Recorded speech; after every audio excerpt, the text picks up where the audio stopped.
Ce collège de Brest abrite un drôle de trésor. Ses fondations reposent sur un vestige de l'occupation nazie en Bretagne. Il s'agit d'un bunker construit en 1943 sur la ligne des fortifications brestoises. On voit ici une peinture murale allemande.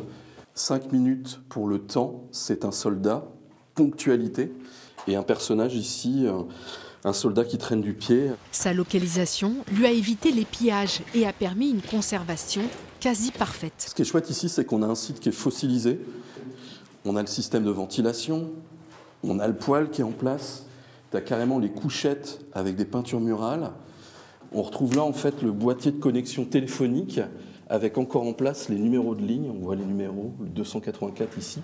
Le blocos servait d'abri habitation à une vingtaine de soldats. Pour colorer leur quotidien, ils laissent leurs traces, comme cette peinture imitation papier peint. Des témoignages historiques de la guerre qui représentent aujourd'hui un certain intérêt patrimonial aux yeux de la région Bretagne. Recenser, étudier, photographier comme aujourd'hui, derrière ça va peut-être accélérer les choses en matière de conservation, de valorisation.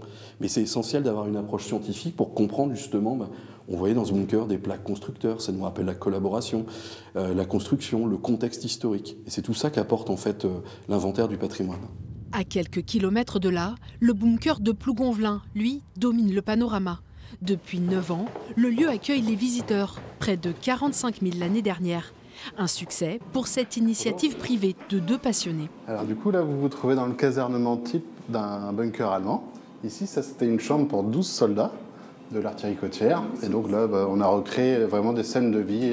Ici, tout a été reconstitué à partir d'informations ou d'objets provenant d'autres bunkers.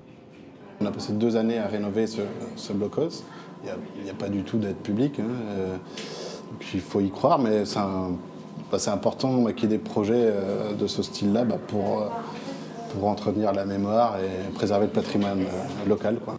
Public ou privé, les mises en valeur patrimoniales des blocos sont encore peu nombreuses et parfois incomprises. 80 ans après la fin de la guerre, le travail de mémoire continue son chemin.